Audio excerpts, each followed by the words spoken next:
So appreciate your time coming out today. My name is Stephen Fogg. I'm the Principal and Chief Marketing Officer of Fogg Media, and I'm going to take about 20 minutes here, and I want to share with you basically our secret sauce, what we're doing with our clients that helps them engage a larger audience with basically simple tactics using a couple methods to share their story.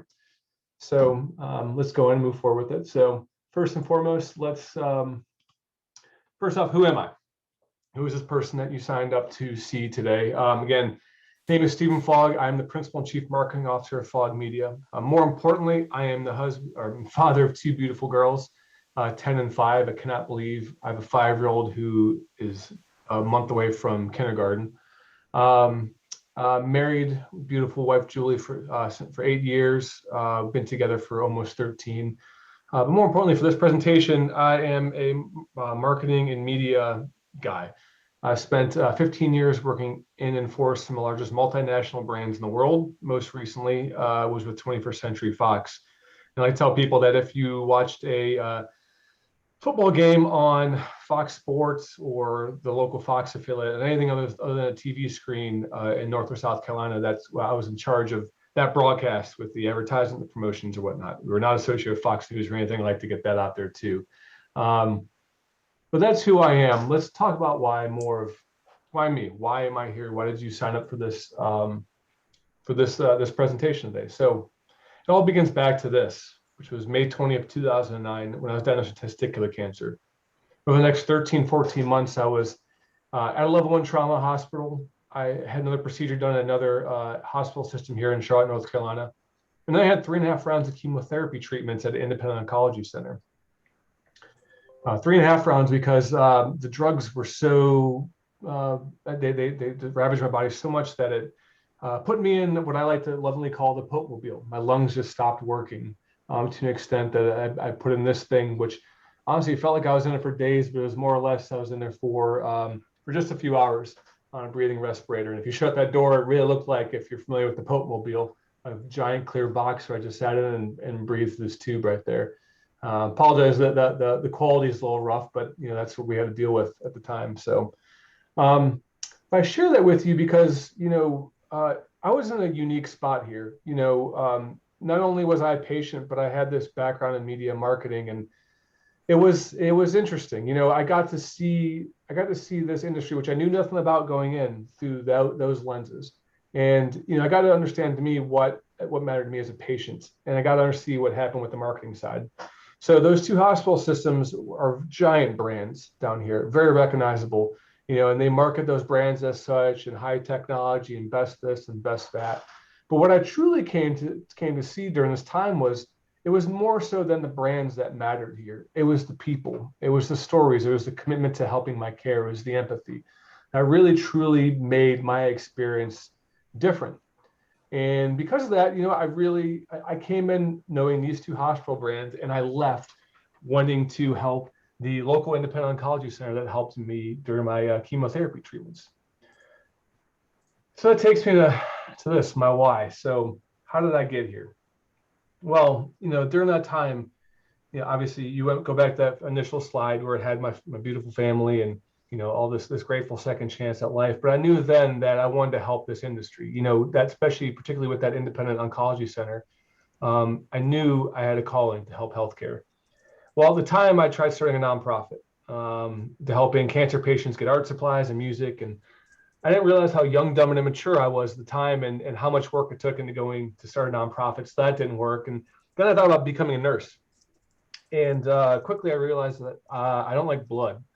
So that didn't work out too well for me. And unfortunately, at that point, the medical bills were starting to pile back up from all my procedures. And I got back into the medical world, or excuse me, into the media world, where I was at my last position with 21st Century Fox. And I tell you, it came to a head when we were down in Atlanta on a market trip. We were pitching the Super Bowl to Southeast Toyota dealerships. I always remember this day. And we closed it. And if you know anything about advertising in that world, that's the largest, that's the peak of your existence in that world. And we closed it. And started driving back home. We're in Charlotte, North Carolina here. Started driving back up 85 back to Charlotte, and I just felt numb. I didn't really have any excitement. I didn't really understand why or anything. And I just knew then that I had to make a change. And I hired a business coach, and we went through all the thoughts of, well, a lateral move within another corporation, maybe opening up a franchise.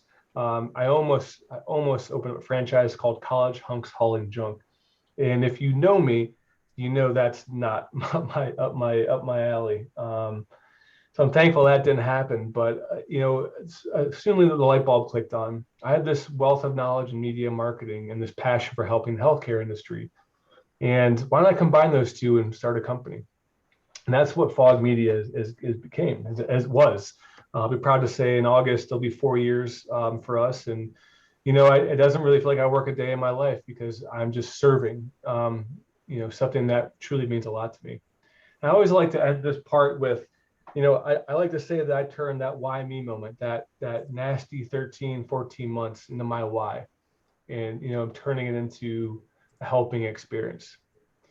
Now I share that with you. I take some time to talk about our story because I want to talk more about your story. Now you might have a compelling story like mine. You might not, and both those are perfectly okay. But I bet you do have a couple providers within your practice who might have something exciting to share. It might be, they might like cycling, they might like gardening, they might do a lot of nonprofit work. These are all things that add on to your story. When we first got going, a lot of what we were talking about was, why can't the providers in these organizations be treated as such? The same with, celebrities and athletes. You're in the top 1% of 1% of all humans worldwide. Why are they not treated as such? So it's time to think more about your story, and particularly when you, as a group practice, independent practice, solo practice, whatever it might be, are competing against some of these large brands that I mentioned with earlier. That again, when I went into this healthcare journey, I knew those two brands. But when I came out of it, I appreciated more about that independent group than I did ever with those two large brands. So it's time to start thinking about your story and making sure you're doing it. When you're thinking about that story, I want you to also think about the goals. What are the goals of your brand? Is it to increase patient volume, maybe revenues, meet a new provider? Maybe it's a little bit of both. But it's good to keep those in the back of your mind when you are, starting to craft your story. And I promise you, these things are leading up to something bigger. So, don't take too much onus into it, but just keep those two things in mind. What do you think your story might be? And what type of goals do you want to compete with that story? Now, if I could tell you that within 20 months, we increased the reach of one of our partners 6,000%. Would you listen to the rest of this presentation? Now, I apologize. This is probably more particularly useful on the public speaking stage than the webinar sense, but this is one example of what we've done. We have several others. We have one that I just took a peek at, and they're at 8,500% growth over a 2-year period. But how do we do it? Well, as the title of the presentation says, we did it with storytelling. But it's more than just storytelling. It's doing it in a methodical way that is smart, equitable, and can continue to help you along the lines. Important storytelling in the digital sense needs 3 things. It needs to understand data. You need to combine that with particular content, and then find a way to distribute this all throughout your ecosphere. Now, everything that we're going to share with you, you can take back to your practice tomorrow and implement, no charge. Now, there are some things out there of distribution methods that might cost a little bit of money, that, for instance, pay-per-click advertising or something like that. But everything that we're going to share with you, your practice can do tomorrow with a little sweat equity and start giving yourself some reach. So let's go through this. The first step of important storytelling is your data, knowing your data. Now, everything for the particulars of this presentation, it's all going to be in the digital realm, right? So we're going to focus on 2 data sets for you to manage. And now all this information you should be able to access all this information through your Google Analytics account. If you don't have one of those, please enact that tomorrow. I'm happy to help you do that. It's free, and there's a wealth of knowledge that you can gain from your website just by enacting this. But As I digress, there are two particular data sets to run through. The first is your quantitative data set. This is all those numbers. This is what helps you aggregate a persona based on stats. So this is understanding that the predominant group of people coming to your website or your social media account, newsletter, whatever it might be, is a certain set. Now I'm going to use the information from that previous 6,000% reach, what we found on their data sets to kind of run through everything. So on that example we used previously with the 6,000% reach, we found out through the quantitative data set that website, that group was particularly bringing in women 25-54, and we recognized that they were coming from 4 particular zip codes, predominantly in the South Charlotte area. Again, we're in Charlotte, North Carolina, where we're stationed at. Furthermore, we understood that net worth was somewhere north of $75,000 predominantly. So that was what we were getting at. We were understanding that this is the predominant persona that was coming to our website based on the quantitative data that we researched through our Google Analytics account. So again, women 20-54, living in 4. Bye, have a great week. Oh, hey, sorry. Living predominantly in 4 zip codes and $75,000 plus revenue stream. And that's great. So that's where we start there. But one thing I've noticed too, particularly since we've started this journey, was that a lot of people stop there. They don't take it to the next step, which is the qualitative data. This is that stuff of what people are doing outside of your website. And again, this can easily be found in your Google Analytics account. This is understanding what they're doing outside. So for this instance, in the qualitative set, this is basically the cookie tracking. So what we established, we saw 3 tracking points that we noticed with this group. One was that a lot of these women 20-54 living in these 4 zip codes with the plus $75,000 income were going to a lot of financial institution websites. We also saw that they were very big on 30-minute meals, clean eating, healthy recipes along those lines. And a third variable we saw is that a lot of home and gardening, self-help along those lines. Well, by taking those 3 data sets, we're going to remove the first one, which is going to a lot of financial institutions. Why? Because in Charlotte, we're a heavy bank town. And so we know that just by looking at this data set alone, that a lot of that is either them or their spouse works for one of these financial institutions. So we're going to scratch that off the data set. And now we know that we've got a persona by combining these things of women 25-54 living in these 4 zip codes in South Charlotte, making over $75,000 a year. And they also like home and gardening. They also like fresh, healthy, easy recipes. That's great. We have our persona. What do we do with that information? We build content around it. Now, at our organization, we like to do this in a tiered approach, and we call it general content, curious-minded content, and expert-related content. Each one has a different plan of attack. So within this, we'll go through each one quickly. So first one, the general-minded content. This is basically what it said. It is meant to drive as much traffic to you and to your website as possible. It's meant to bring those people to you instead of having them going searching out for those resources. We want you to be as educational, impactful, and resourceful as possible when it comes to this type of content. So what's the example we have here? And apologies, it's definitely a little blurry on my end. So we have here is a fresh mango salsa with 4 ingredients in it. And a few call to actions at the bottom. One says print this recipe, and the other one is become a thriver, which is a call to action. Their goal is their membership. This is great. We're going to generate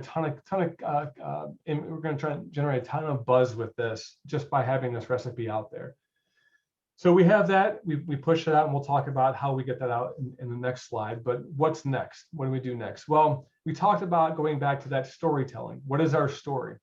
We moved that into the curious-minded content. This is taking it a step further, and this is actually one of our providers at this practice. Her name is Dr. Fletcher. She loves cooking. So we kind of brought her personality, her story into the whole complex of, thinking back the psychology behind that recipe. Oh man, this mango salsa is great, but I really don't know how to cut up mango up. I'll be honest with you, I didn't. It took me about a year and a half, actually probably until I saw this video to really see that. So the thought process with this is you're going to re-engage that persona, that woman 2054, by giving them a little more tidbit and actually starting to share your story of who you are, what separates your practice away from those large branded organizations. So again, this is her giving a demonstration of how to properly cut a mango. So one, you get all the fleshy parts, and two, you don't hurt yourself in the process. Now at the very end, there's expert-related content, and right here we've got some acne face map. What are your breakouts telling you? This is that same provider writing a detailed article validating their educational expertise, and then taking a step further, implementing certain nutrients or certain things of a mango are helping your skin. Now I'll tell you, from the general-minded content all the way to expert-related content. Say you get 100 people to read that recipe right there. If you can get 14, 15 of them to read that expert-related content, you're doing a great job, and that's okay. But I'll tell you, all this content works together, and we'll talk about it next in the content distribution channel. But what I like about this is, those 14, 15 people that have gone all the way through your funnel of content, all the way to that expert, we know they are advocates in what you're doing.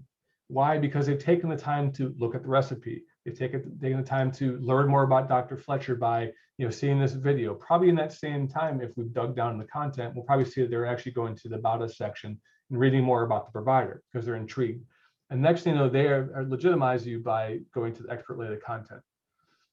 So we've got the data, we've got the content, right? What do we do with it? How do we get it out into the world? Well, that's your distribution channels. And for all intents and purposes, there are three. There's your own media, there's your earned media, and then there's your paid media. Now, so the first and most important is your owned. This is your website, your social media, your email marketing, for example, and there's plenty others out there.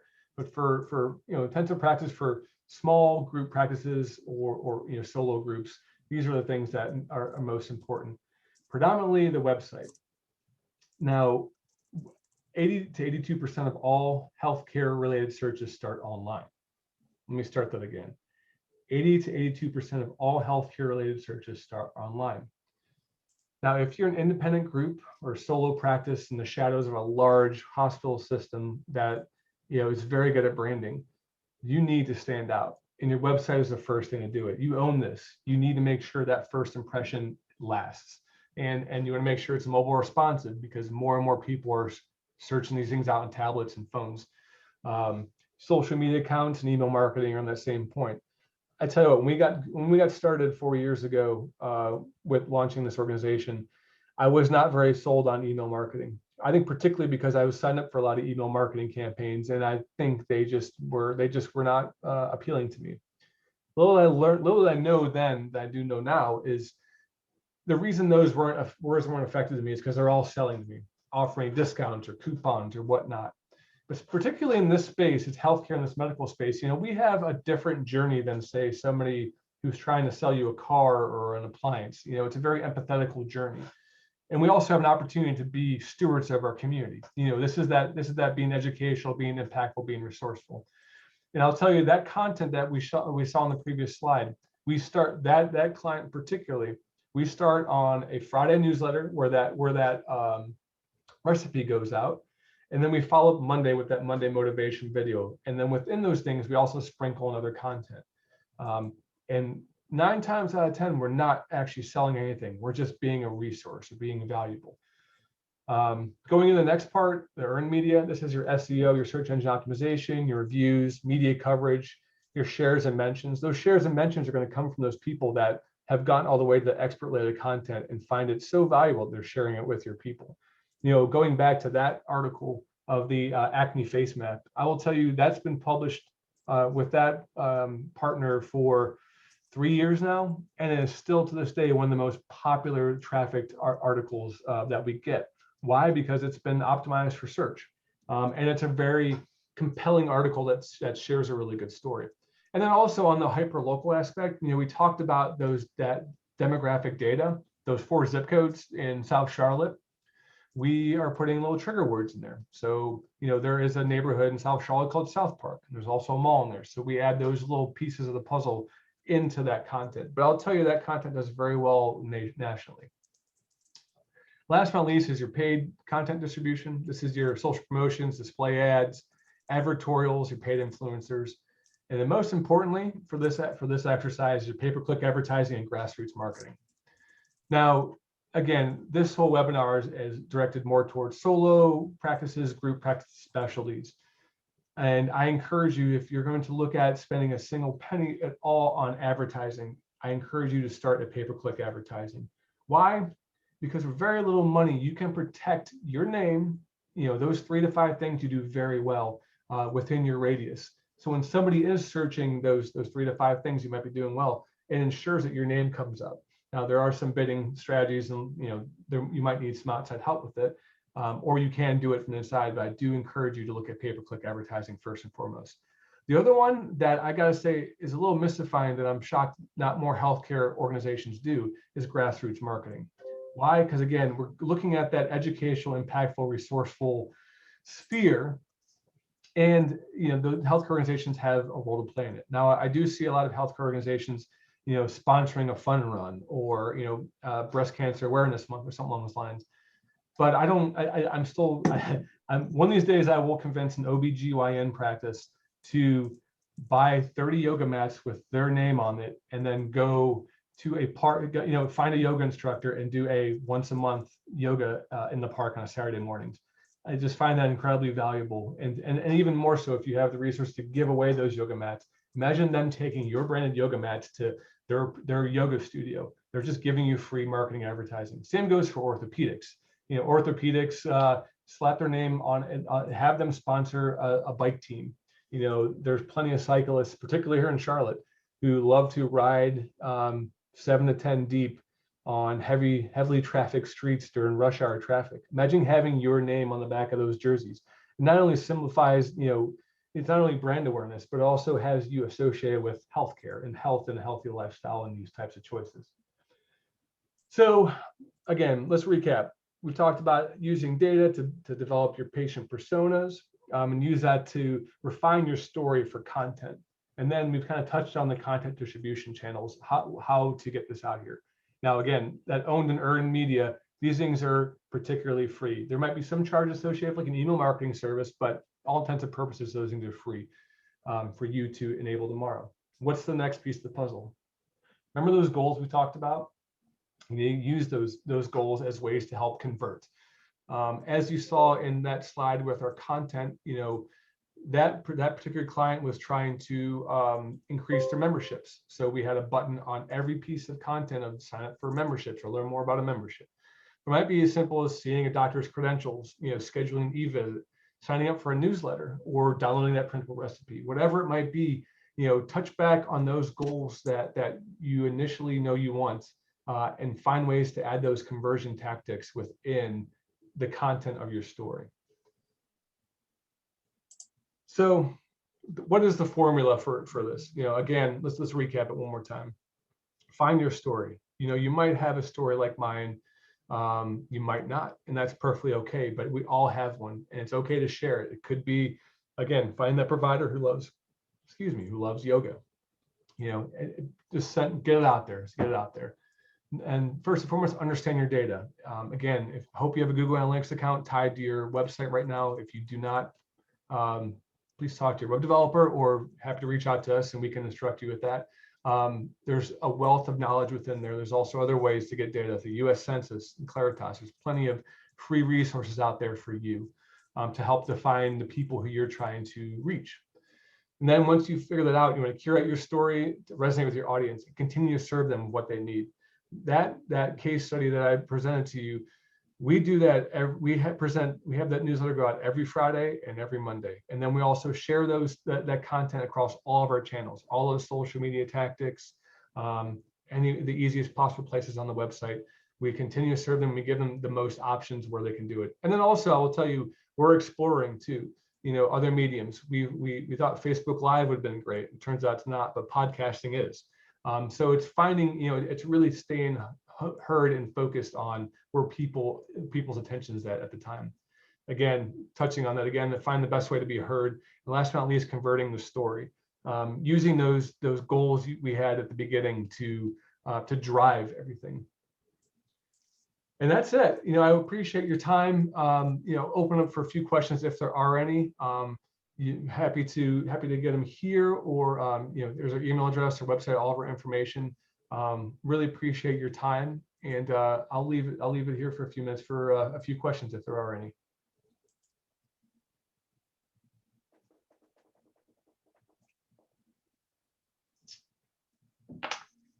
Okay.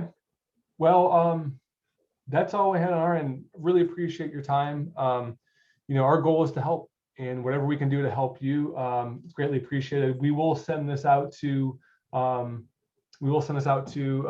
group, and I appreciate your time. Thanks. Have a great day.